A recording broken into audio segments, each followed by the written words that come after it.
We're just talking into the mic. You're live. Yeah.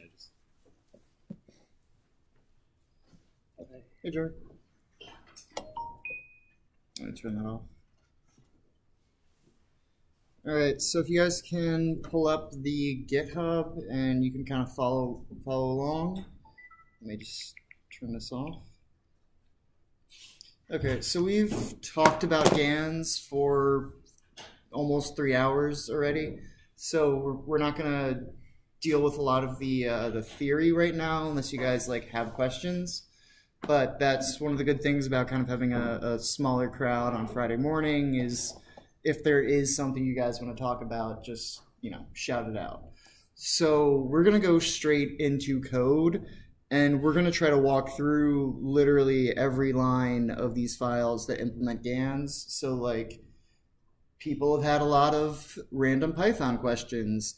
You don't know how the import statements are working or something, definitely ask now, because we don't, you know, we want to cover all that stuff here while we got a chance. So with that said, today we're talking about GANs. In Recitation 10 folder, you'll see the notebook. The notebook doesn't really have any code in it, but it links to the rest of the code. You have a question? Sorry. Okay. But anyways, so we're going to build some GANs. We're going to do them in Inferno. Okay, stream. I hope we're back on. The internet dropped on the surface.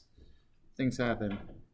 So anyways, we were starting to look at the MNIST GAN, and so function number one. And when I said we're going through the file, I really do mean I want to explain each line and make sure you guys know what everything is doing. So this is the MNIST data loader.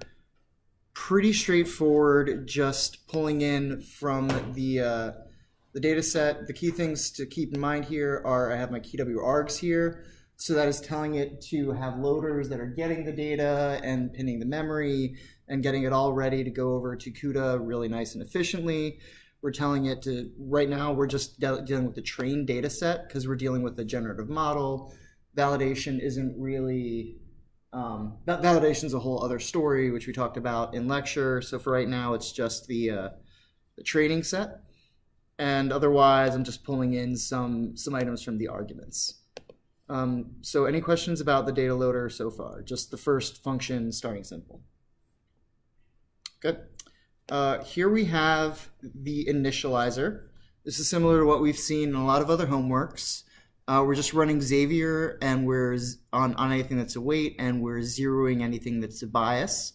So you should have seen that stuff before.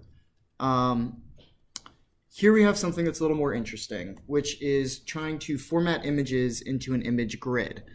So what this function is trying to do is to produce a grid of images that can be displayed as a single image. So it's taking a list of 100 images and making it into a 10 by 10 grid of images. So we can circle back to specifically what the outputs look like. But basically, this is the set of transforms. What you'll see here